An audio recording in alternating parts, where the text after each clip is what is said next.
ఈ మధ్యనే ముగిసిన పార్లమెంట్ సమావేశాల్లో రాజ్యసభలో కేంద్ర హోంశాఖ మంత్రి అమిత్ షా గారు ప్రసంగిస్తూ డాక్టర్ బాబాసాహెబ్ అంబేద్కర్ పట్ల, ఆయన్ని అభిమానించే వారి పట్ల చాలా అవమానకరంగా వ్యాఖ్యలు చేశారు, ఎగతాళి చేశారు. అంబేద్కర్ అంబేద్కర్ అని జపం చేయడం ఇప్పుడు ఒక ఫ్యాషనబుల్గా మారిందని, ఆ రకంగా జపం ఏదో దైవం గురించి చేస్తే స్వర్గం వస్తుందని చెప్పేసి ఎగతాళి చేశారు. ఈ అవమానకరమైన వ్యాఖ్యల్ని, అలాగే అంబేద్కర్ని అభిమానించే వారిని అవమానం చేయడాన్ని భారత కమ్యూనిస్ట్ పార్టీ మార్క్సిస్ట్ తీవ్రంగా ఖండించింది.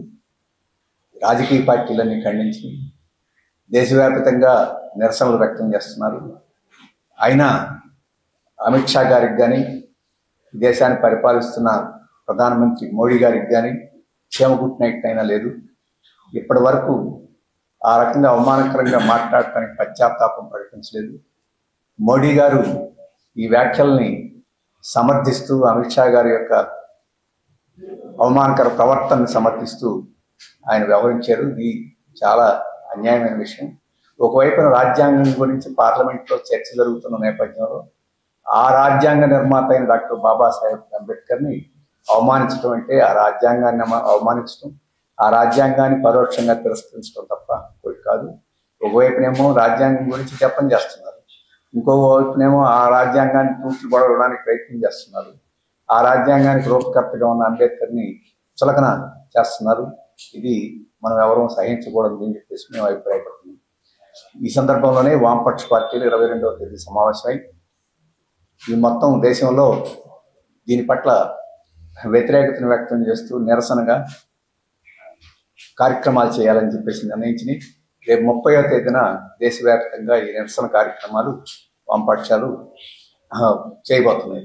అలాగే ఇతర పార్టీలు, ఇతర సంస్థలు కూడా వివిధ రూపాల్లో నిరసనలు వ్యక్తం చేస్తున్నాయి. వాటన్నిటికీ పూర్తిగా మద్దతు మేము ప్రకటిస్తున్నాం. ఎప్పటికైనా అమిత్ షా గారు దీనికి వివరణ ఇవ్వాలి, క్షమాపణ చెప్పాలి. అలాగే మోడీ గారు ఆయన్ని మంత్రివర్గం నుంచి తొలగించాలి. అప్పుడే ఈ సమస్యకి పరిష్కారం ఉంటుందని మేము భావిస్తున్నాం.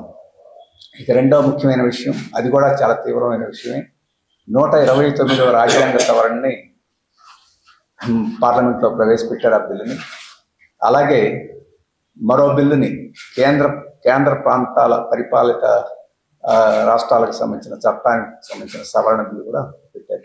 ఈ రెండు బిల్లులు ఉద్దేశించినవి ఏమిటి, దేనికి ఉద్దేశించినవి అంటే, ఒక దేశం ఒక ఎన్నిక, 1 నేషన్ 1 ఎలక్షన్ అని చెప్పేసి దాన్ని అమలు జరపడానికి ఉద్దేశించిన ఈ బిల్లు, ఇవి చాలా ప్రమాదకరమైన బిల్లు. ఈ 129వ సవరణలో ఏం చెప్తున్నారంటే, 5 ఏళ్లకు ఒకసారి ఏకకాలంలో ఎన్నికలు జరిపేందుకు వీలుగా రాష్ట్రాల శాసనసభల్ని 5 సంవత్సరాలు పూర్తి కాకపోయినా వాటిని రద్దు చేసి జనరల్ ఎలక్షన్స్ తోటి కలుపుతాం అని చెప్పేసి చెప్తున్నారు. అంటే ప్రజలు 5 సంవత్సరాల కోసం ఎన్నుకుంటే ప్రజాభిప్రాయంతో నిమిత్తం లేకుండా ఈ శాసనసభలను కుదించే హక్కు ఈరోజు కేంద్ర ప్రభుత్వానికి దఖలు అవుతుంది. ఇది అప్రజాస్వామికమే కాదు, ఇది ఫెడరల్ వ్యవస్థకి తీవ్రమైన నష్టం జరుగుతుంది. అలాగే సైమల్టేనియస్ ఒకే కాలంలో జరుగుతుంది అని చెప్పంటున్నారు. ఈ సవరణలో చెప్పిన దాన్ని బట్టి ఒకే కాలంలో జరగదు. ఎందుకంటే పార్లమెంట్కి మధ్యలో ప్రభుత్వం కూలిపోయి మధ్యలో ఎన్నికలు జరగాల్సి వస్తే ఎన్నికలు జరుగుతుంది. ఆ సందర్భంలో 5 సంవత్సరాల పాటు ఎన్నికల రాష్ట్ర ప్రభుత్వాల పరిస్థితి ఏంటి?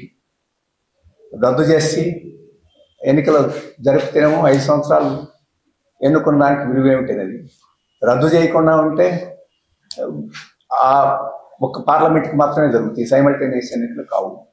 లేదు, ఒక రాష్ట్ర శాసనసభ 2 సంవత్సరాలకు 3 సంవత్సరాలకు అది కూలిపోయిందనుకోండి, ఏదైనా కారణం, ఆ 2 సంవత్సరాలకు మాత్రమే, 3 సంవత్సరాలు కూలిపోతే ఆ 2 సంవత్సరాలకు మాత్రమే ఎన్నిక జరుగుతాయి. మరి 2 సంవత్సరాలకు కూడా సైమల్టేనియస్ ఎన్నికలుగా విడిగా ఎన్నిక కదా. అందుకని ఒకవైపున జమిలీ ఎన్నికలు ఏకకాలంలో జరుగుతాయి అని చెప్తూనే ఈ మొత్తంలో ఎక్కడ జమిలీ ఎన్నికలు జరిగే పరిస్థితి కూడా ఏం లేకుండా కూడా దీంట్లో ఉన్నాయి. అంటే దీని ఉద్దేశం వాస్తవంగా ఎన్నికలను ఖర్చు తగ్గించడం లేకపోతే ఇటువంటి ఎన్ని కాదు, వాస్తవంగా ఖర్చులు ఏమి తగ్గవు. దురుద్దేశం ఉంది దీని వెనక. ఒక ఫెడరల్ వ్యవస్థను నాశనం చేసి ఒక కేంద్రీకృత పరిపాలనా వ్యవస్థని, ఒక రకంగా పాతకాలపు RSS సంఘ పరివార శక్తులు పాతకాలపు రాజరిక వ్యవస్థని స్థిరపరచాలని గతంలో ఎప్పుడు చెప్పింది. ఇప్పుడు ఆధునిక రాజరిక వ్యవస్థ, రాజుగారి వ్యవస్థ ఇప్పుడు మోడీ గారి పరిపాలన ఏక వ్యక్తి పరిపాలనా వ్యవస్థను తీసుకురావాలని, ఆ రకంగా ఒక నయా ఫ్యాసిస్ట్ పద్ధతిలో మన ప్రజాస్వామ్యాన్ని వక్రీకరించి దాన్ని కుదించి దాన్ని దెబ్బతీయాలని చెప్పేసి ఈ ప్రతిపాదన ఉంది. అందుకే దీన్ని మేము వ్యతిరేకిస్తున్నాం. మరొక ప్రతిపాదన చేసింది ఏంటంటే, ఒక రాష్ట్రంలో ఒక రాష్ట్ర ప్రభుత్వం ఎన్నికైతే ఆ ఎన్నికైన కాలాన్ని కుదించే హక్కు ఎలక్షన్ కమిషన్కి ఇచ్చారు. ఎలక్షన్ కమిషన్ సిఫార్సు ప్రకారం రాష్ట్రపతి లేకపోతే రాష్ట్రపతిని వాళ్ళు దాన్ని కుదించేదానికి అవకాశం ఉంది. అంటే కేంద్ర ప్రభుత్వం చేతుల్లోకి రాష్ట్ర ప్రభుత్వాలన్నింటిని అప్పగించి ఇక్కడ వీటినన్నింటినీ మ్యానిపులేట్ చేసి ఇక్కడ ఈ వ్యవస్థని నాశనం చేసేదానికి అవకాశం కల్పించింది. అందుకని ప్రజలందరూ, ప్రజాస్వామికవాదులందరూ దీన్ని గమనించాలని చెప్పేసి కోరుతున్నాను. అలాగే తెలంగాణలో కూడా ఈ రాజకీయ పార్టీలు బీఆర్ఎస్ ఏం చేస్తుంది, అలాగే ఆంధ్రాలో కూడా తెలుగుదేశం, జగన్ ఇటువంటి పార్టీలైనా ఉన్నాయి. ఇవన్నీ ఈ ప్రాంతీయ పార్టీలకి మొత్తం ఇది గొడ్డల పెట్టిలాగా అయిపోద్ది. ఈ ప్రాంతీయ పార్టీలకి ఉనికి లేకుండా పోతుంది ఇటువంటి వ్యవస్థ వస్తే. ఆ దృష్ట్యానైనా వీళ్ళందరూ స్పష్టంగా అర్థం చేసుకొని స్పందించాల్సిన అవసరం ఉంది అని చెప్పేసి మేము దీని మీద దేశవ్యాప్తంగా విస్తృతంగా ప్రజాస్వామిక శక్తులను సమీకరించేదానికి క్యాంపెయిన్ చేయాలని చెప్పేసి సిపిఎం నిర్ణయించింది. ఇక మూడవ విషయం, ఎలక్షన్ కమిషన్ సిఫార్సు మేరకు కేంద్ర ప్రభుత్వం కాండక్ట్ ఆఫ్ ఎలక్షన్ రూల్స్ అంటే ఎన్నికల నిర్వహణకు సంబంధించిన నిబంధనల్ని మారుస్తూ ఒక నోటిఫికేషన్ కేంద్ర ప్రభుత్వం ఇచ్చింది. ఇప్పటి వరకు ఎన్నికలు జరిగిన సందర్భంలో ఎవరైనా ఎన్నికల నిర్వహణకు సంబంధించిన వివరాలు అంటే సీసీటీవీ ఫుటేజ్ కానీ, వెబ్ కాస్టింగ్ వివరాలను కానీ, ఇతర వివరాలను కానీ ఎవరైనా అవి పబ్లిక్గా అందరికీ అందుబాటులో ఉన్నాయి, ఎవరైనా తీసుకొని పరిశీలన చేయొచ్చు. కానీ కేంద్ర ప్రభుత్వం కొత్తగా ఏం చెప్తుందంటే, ఈ సీసీటీవీ ఫుటేజ్ని లేకపోతే వెబ్ కాస్టింగ్ని ఇటువంటి కొన్ని సమాచారాన్ని అందరికీ ఇవ్వాల్సిన అవసరం లేదు అని చెప్పేసి మినహాయింపిస్తూ నిబంధనల్లో చేసింది. అంటే ఎన్నికలు తొత్తడం జరిగి, ఎన్నికలు అన్యాయం జరిగి, ఏం జరిగినా కానీ ప్రజలు దాని గురించి ప్రశ్నించేదానికి అవకాశం లేకుండా, దాని గురించి సమాచారం తీసుకునేదానికి అవకాశం లేకుండా ప్రజాస్వామ్య హక్కుల్ని ఈరోజు కుదించేస్తుంది. ఇది కేంద్ర ప్రభుత్వం చేస్తుంది. ఎన్నికల కమిషన్ రికమెండేషన్ మేరకు చేస్తుందని చెప్పింది. ఎన్నికల కమిషన్ ఎప్పుడు ఇట్లాంటి మార్పులు చేయదలుచుకున్నప్పుడు రాజకీయ పార్టీలను పిలిచి వాళ్ళ అభిప్రాయాలు అడిగి చేసేది ఎంతకుముందు. ఇప్పుడు అటువంటిది ఏం చేయలేదు. మరి ఎన్నికల రికమెండేషన్ చేసిందో లేదు. ఎన్నికల కమిషన్ అసలు కేంద్ర ప్రభుత్వం యొక్క తొత్తులాగా వ్యవహరిస్తుంది. రికమెండేషన్ చేసి ఉండొచ్చు, చేయకపోయి ఉండొచ్చు.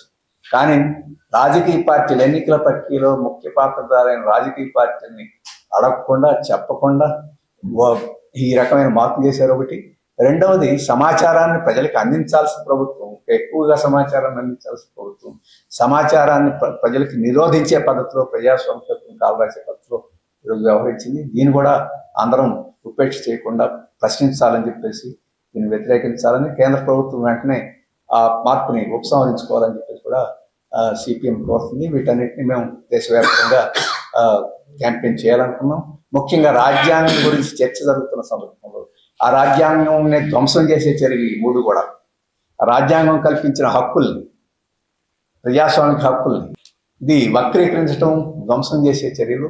అందుకని రాజ్యాంగం గురించి ఒకవైపున పొగుడుతూనే ఇంకోవైపున ఆ రాజ్యాంగాన్ని ధ్వంసం చేసే పద్ధతులు ఈరోజు బీజేపీ ఎన్డీఏ సర్కార్ వ్యవహరిస్తుంది. దీని అందరూ ఖండించాలని చెప్పేసి సిపిఎం కోరుతుంది.